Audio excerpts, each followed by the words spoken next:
Like the ball would kind of move around. I like Cause because I was a running back, so I was like, I can't wear them. I'm just gonna have to block it out. Mind over matter. I don't want to fumble the ball. That'd be terrible. I'll just freeze myself to death rather than fumble it, I guess. Priorities. I'm just kidding.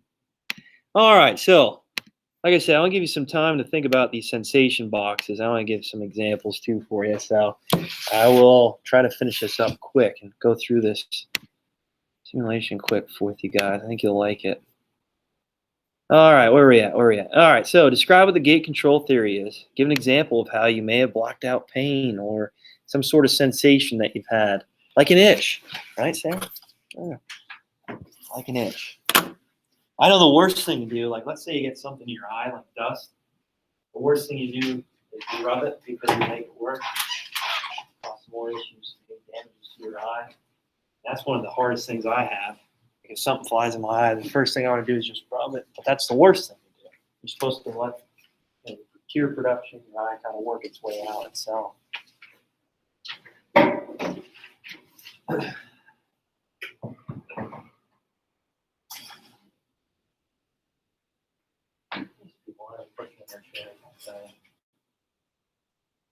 I didn't sign a current event for anybody for Friday. I must have forgot. How about we just not have one Friday? Does that sound good? We'll just do the sensation boxes, and that'll be a fun Friday for us.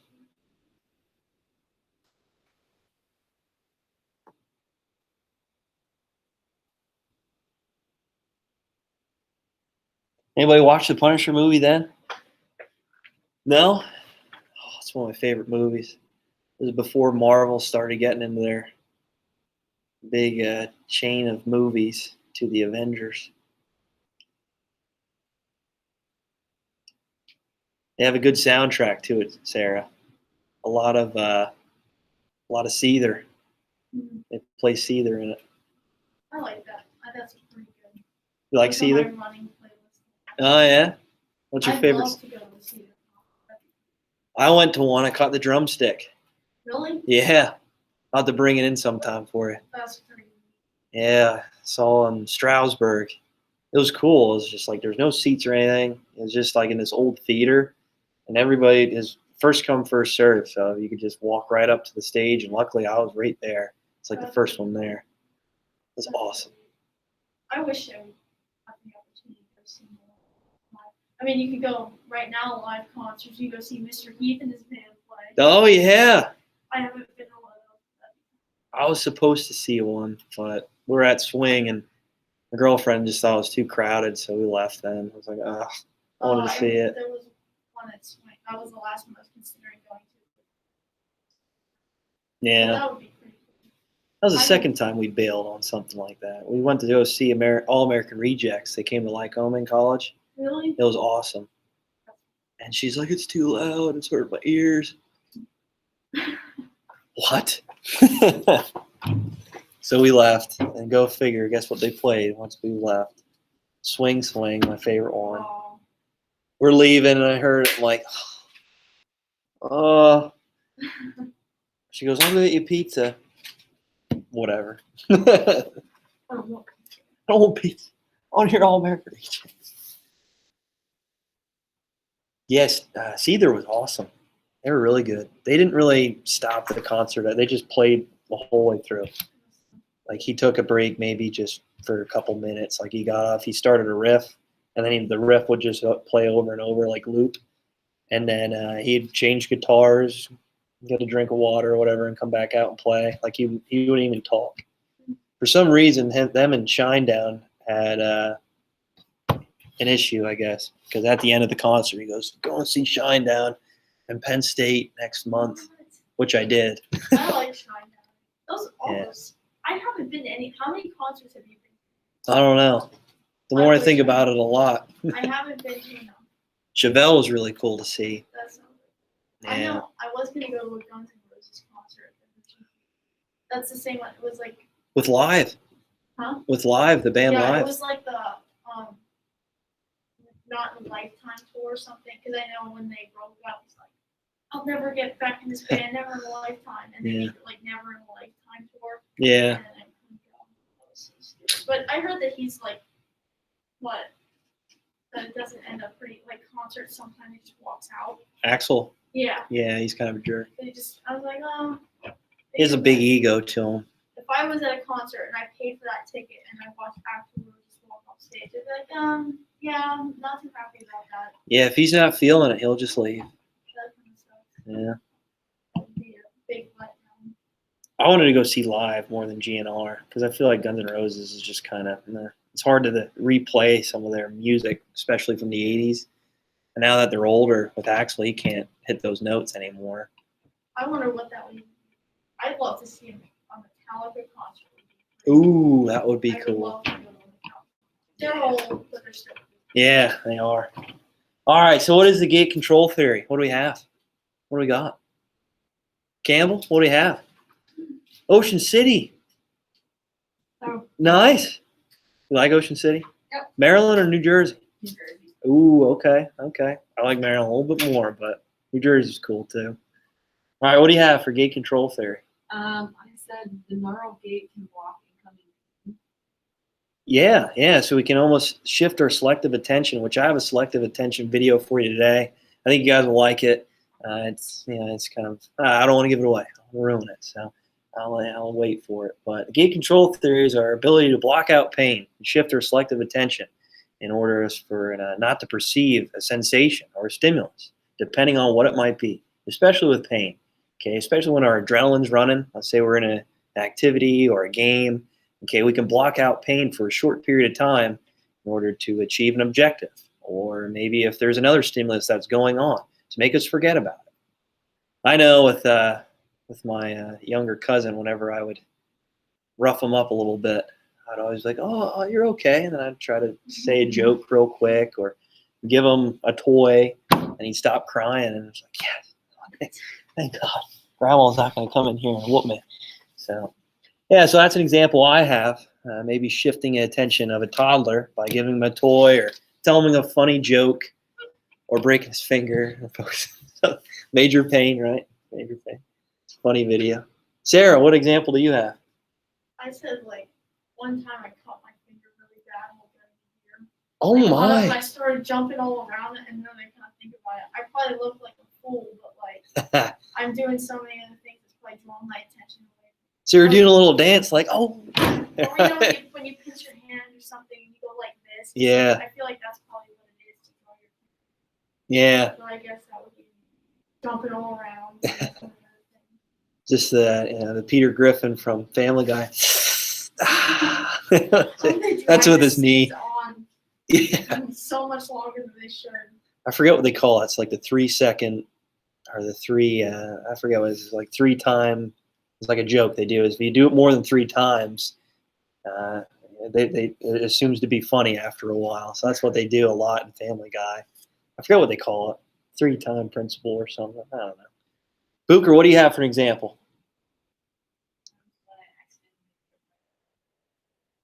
Oh, that does suck, doesn't it? Yeah, you're just like, oh, darn it. I hate those, like, ingrown fingernails sometimes. I pull them out. Like, oh, it hurts. It hurts terribly. What do you got, Campbell? I just said when I stub my toe, I just like run around the house, honestly. Like, trying to keep moving, you know what I mean? Yeah, I feel like everybody, oh my gosh, just like kind of run around a little bit. Oh, that's funny. Stomp on it. Oh my gosh. Hannah, what do you have? I did the one time I fell outside. Yeah. My house, because we have this big tree and it feeds these petals in when it rains, it gets really slippery. Uh-huh. Well, I was going over to Shrew's house and I fell Huh. and just slipped and like I busted my whole knee open, a big gash. And then we just laughed about it and I just kept going. You just kept going. Nice. I know in football, whenever I was in a collision or whatever, I sprained my ankle a couple times. It's like the worst pain ever. I get up and I just think of the one clip in Due Date. You guys ever see that movie with Robert Downey Jr. and Zach Galifianakis? Oh, I'll have to show you the clip then. But he just sits there. He goes, "Oh, what are you going to tell the team at halftime when they're down by 21?" He's trying to be an actor, Zach Galifianakis. He goes, "What are you guys, girls or something?" So I think it's something funny. It's like, all right, I'm good for a little bit. And then after the play ends, the adrenaline's pumping. I kind of just fall over. All right, next play. All right, okay, moving on. So we're probably going to have our test on Tuesday of next week. And like I said, I want to have these sensation boxes for Friday. I know I'm putting a lot on you for Friday for these sensation boxes, but that should be fun. It shouldn't take you long to make a box and put items inside of it, which I'll explain towards the end of class today. And decorate it. Make it look cool. Make it look cool. I'll give you some examples of some in the past. And when I was student teaching, some of the ones that I saw were pretty cool. All right, so real quick, we're going to go over perception. We're going to go through this short thing here, just test you on certain scenario of perception real quick. So we're going to go through this. I think you'll find it fun. Just kind of building up on these illusions, which we'll talk more about tomorrow. And some principles, Gestalt psychology. I know we talked about Gestalt psychology in chapter 1 when we're kind of describing a little bit about the basics of psych. But anyway, directions. For each stimulus presented, respond to the questions presented. I should pull down this.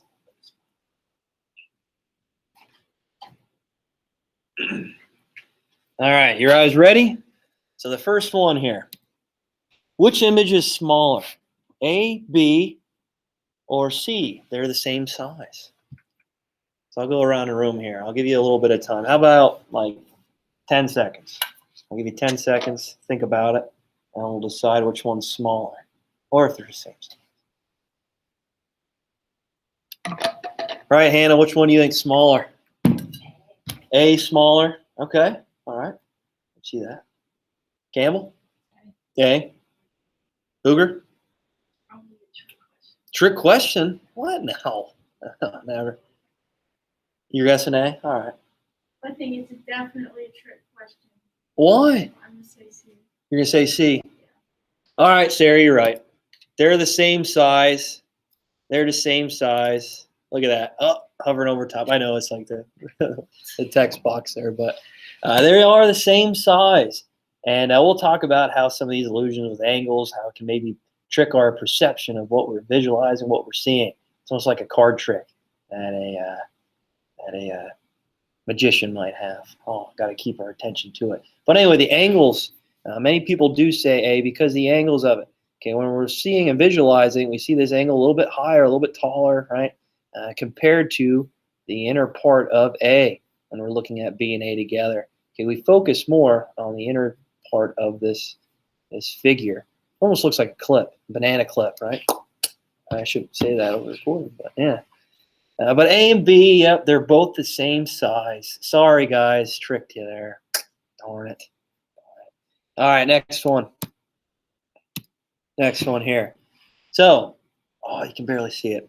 But this is the same image in different orientations. Which image is upright?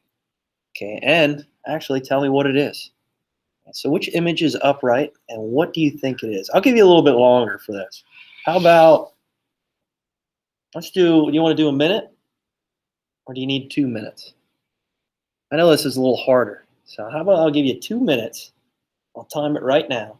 You're going to decide what image is upright and tell me what it is. All right, so I'll give you 2 minutes on the clock. All right. You got it already, Campbell? I think. Okay, all right. Right. I'll give you another minute. Hold on. I'll give some people more time.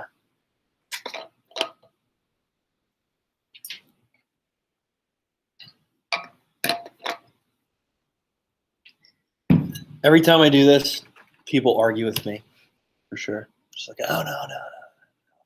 What do you mean?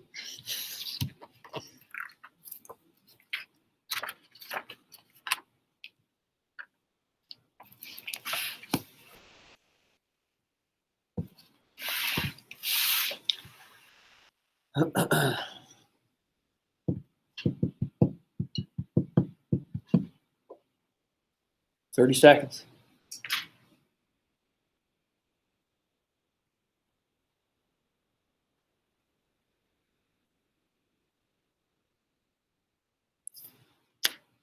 All right, so let's get to it here. We'll start on this side now. Sarah, what do you think? I have no clue. You don't know. No. Did you need more time? I don't think more time would help. Oh, okay. I see like I don't. I'm trying to imagine it's like a landscape of like an island or something, but it doesn't. I don't know. Okay, I see what you're getting at. I have no. So out in the middle of the water, there's an island. All right. I really don't know. That's what I was thinking. I was trying to force myself to see anything but that, but it wasn't happening. Sort of like these Rorschach tests, right? What do you see? What do you see? Everybody has a different opinion of what it might be. All right, Booker, what do you think? B? Okay, what do you see? I mean, it kind of looks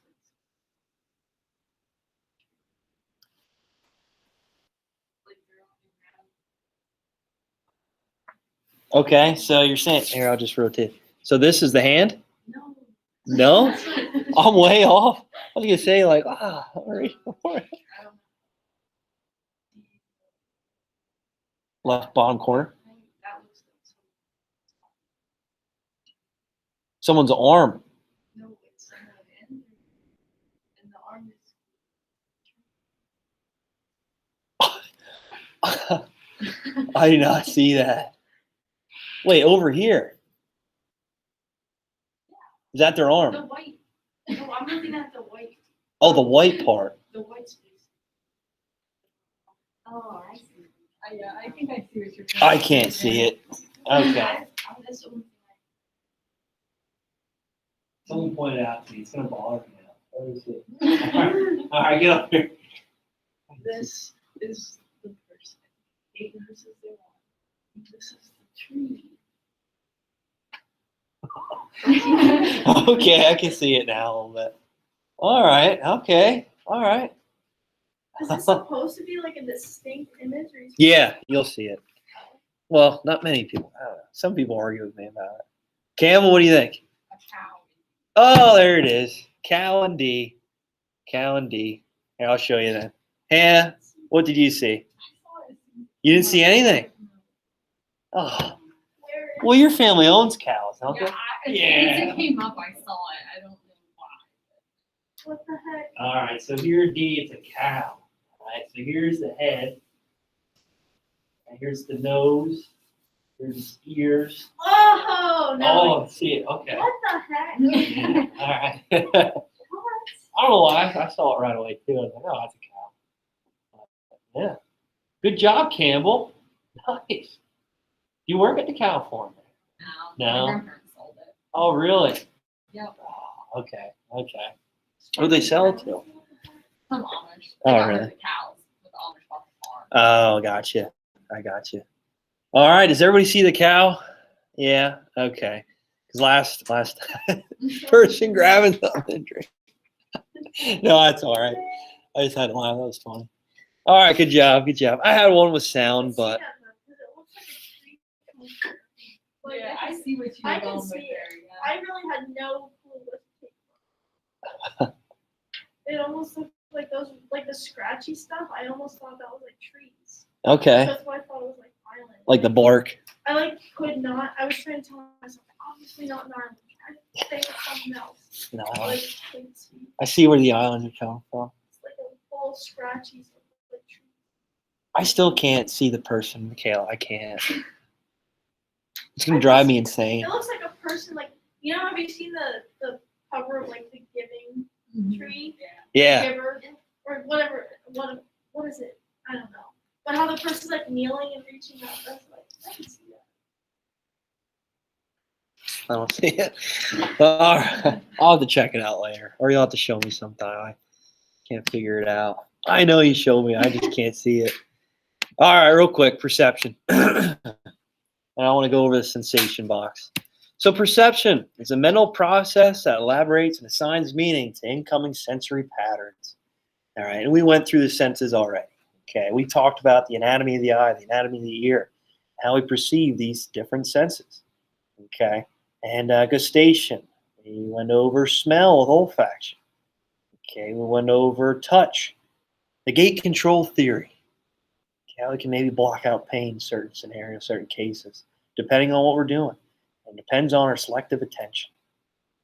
All right, so perception brings meaning to sensation. It produces an interpretation of the world, but it isn't a perfect representation. We all know that not everybody senses the world the same, right? Not everybody perceives the world the same. Okay, we're going to talk about some illusions tomorrow, about how some of these people in different cultures all around the world, okay, might have an issue with depth perception, might have an issue with different types of colors or different types of forms of architecture, especially. Okay, and a lot of it is because they're not presented to it. They're not around it every day like we are here in America.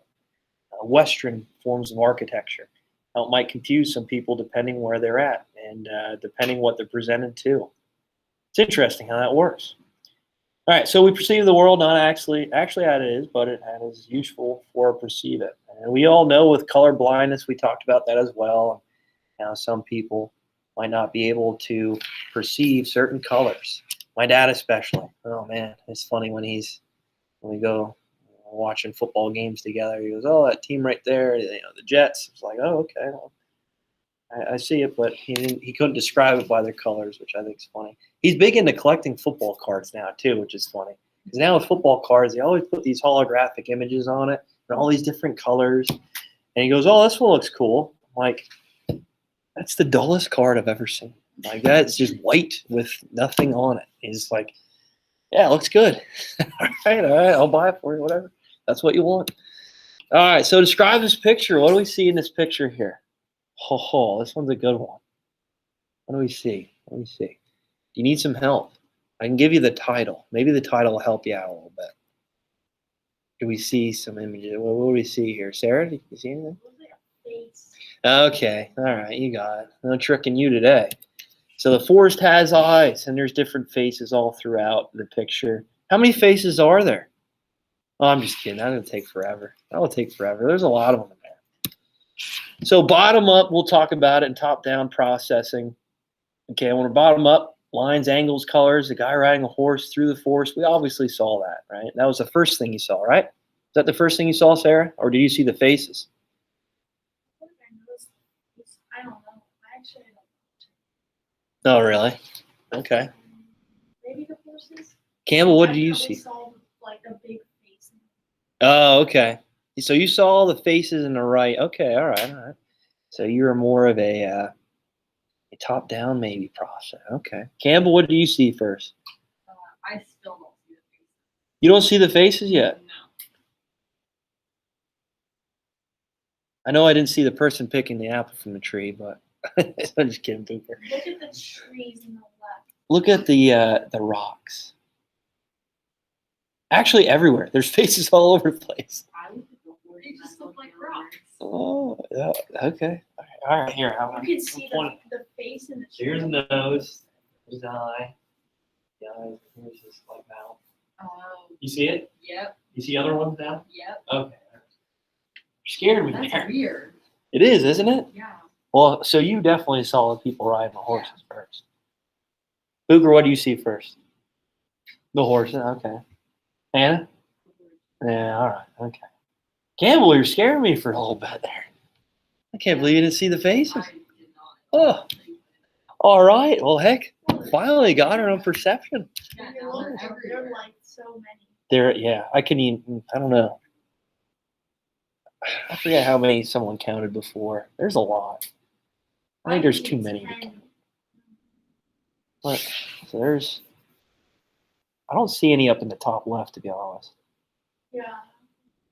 There's one here, 2, 3, 4. Yeah. Uh, That one you just passed over. where here? Oh yeah, To the left. Oh, that one too. Maybe. To the left a little. That- this one. Yeah. Yeah, And then that one in the tree. Yeah, there's a lot. 9. Here's an eye. 10. There's the face. That one I didn't see right away. Okay, well. All right, you guys get it. But anyway, bottom-up processing. Analysis that emphasizes the characteristics of the stimuli rather than our concepts and expectations. All right, so bottom-up processing, we know this as what the stimuli presented. You see the concepts, the expectations of it, and the characteristics that includes it. So this is something like if the title is obviously shown, we might recognize these faces a little bit better with that picture especially. Okay. Maybe if you didn't see the title, you weren't going to be looking for any of the faces.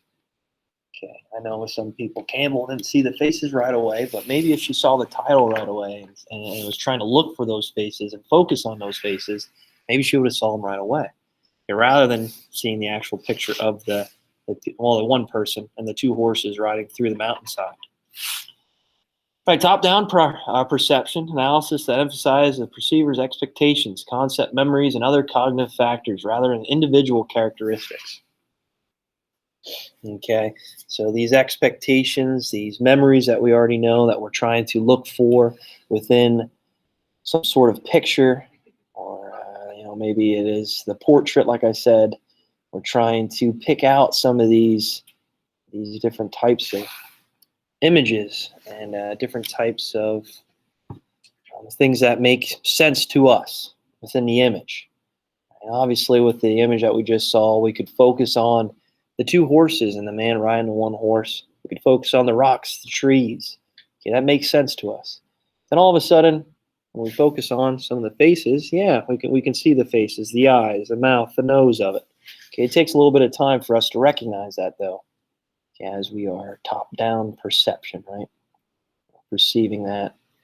Okay, it takes us a little bit of time to focus on those faces. All right, so you guys good with that? All right, so binding problem. Okay, so a binding problem is how we combine a lot of these features to make a single perception. Okay. In our brain, specialized cells whose job is to identify specific features of a stimulus. Okay, this kind of goes well with what we talked about with Gestalt psychology when we looked at the chair. Okay, we know it's a chair, but there's different parts to it. We know that there's an arm rest. We know that there's wheels to this chair. We know there's a seat, a backrest. Okay, a spine to it that holds it up. Okay, the flappers that I like to play with, especially when I lean back on it. Right? There's different parts, individual parts of the chair that we maybe forget about or we don't focus on. Okay, but we can maybe picture it as a whole. And that's what they call this binding problem, where we can assert a lot of these forms of stimulus together and understand what this thing is or what this item is that we may be focusing on. All right, you guys good? All right. Perceptual consistency. Okay, we're going to talk about some forms of blindness here next. Okay, and that's where I'll stop for today. But the ability to recognize the same object as remaining constant under changing conditions. So there's many examples that you can use for this, especially that we might have an object, let's say an item in my garage especially.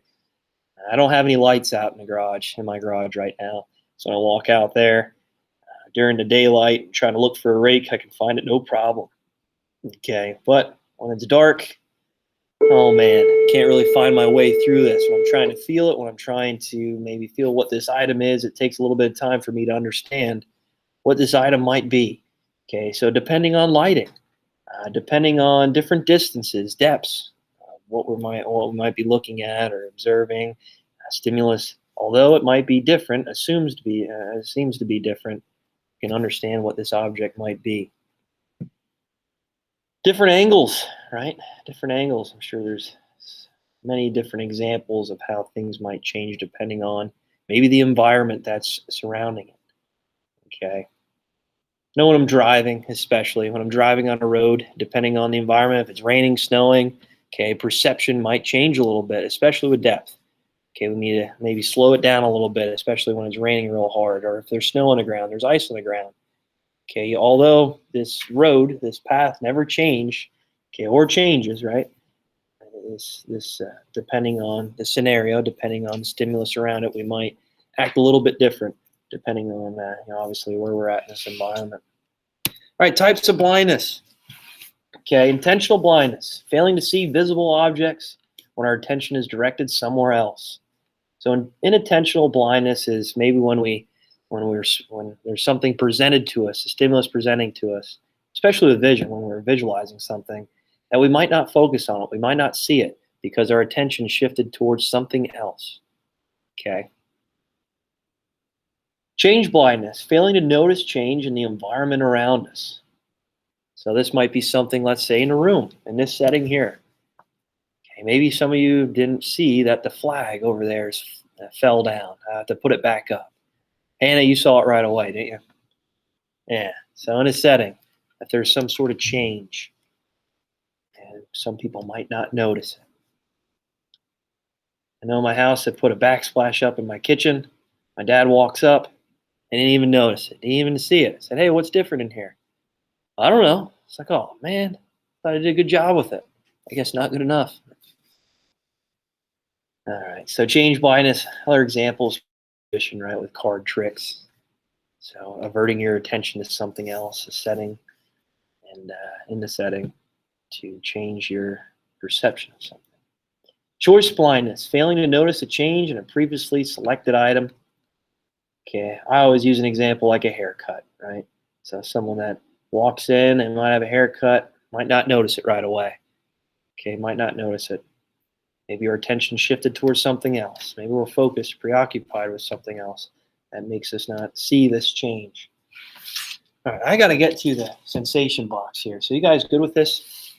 All right, so I have a short video for you after I want to kind of show this in inattentional blindness. I think you guys will enjoy it. See what we can get out of it. But real quick, sensation box. I like to do this Friday, another fun Friday event. That'd be awesome. But this is what you're going to do. You're just going to create a box. Be creative with it. Make it cool. It can just be like an old shoe box. It can be just like an old package, right? But something big enough that you can fit your hand in, and you have items inside the box, obviously, that someone can feel and try to perceive what's inside of it, right? You can't see it, but feeling these items, let's say like a scissors. For some, I don't know, maybe someone wants to put a scissors inside their sensation box. Okay, you go in, try to feel whatever item that might be in it. So I like to use maybe, I don't know, 8 to 10 items within the box. And like I said, be creative with it. Decorate it. Make it look cool. I don't know. Have fun with it.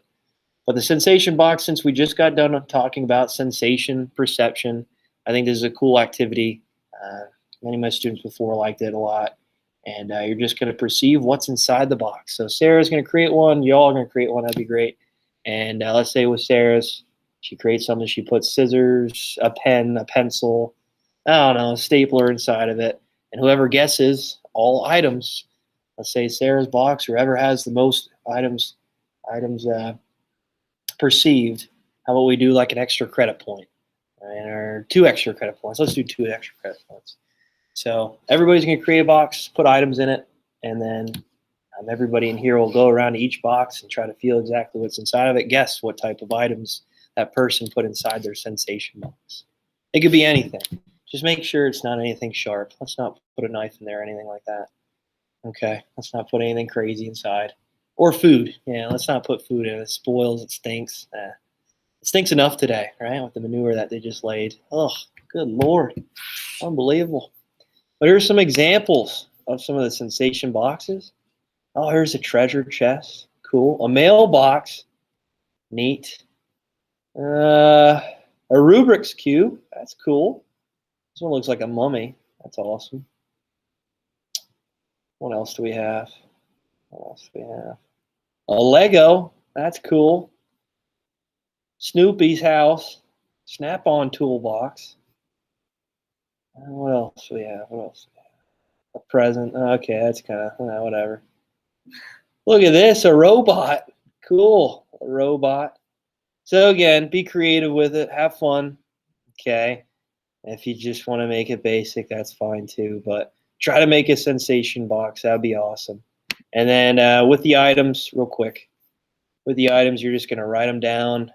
So box creator, let's say Sarah made one. Perceiver, let's say Campbell's perceiving Sarah's box. She's going to write down what she thinks is inside the box from item 1, 2, 3, all the way to 10. How about we just do like 8 to 10 items? If you don't want to do 10 because your box is not big enough, I get it. Okay, but try to put them. You can tape them up on the corners, on top of the box if you'd like to, so you have enough room for all the items. All right, so you guys know what we're doing. Try to have those for Friday. All right, that'll be a fun activity to do for Friday. Those at home, I'll just send pictures of the sensation box. I don't know what to do. If you want to do it on your own, that'd be cool.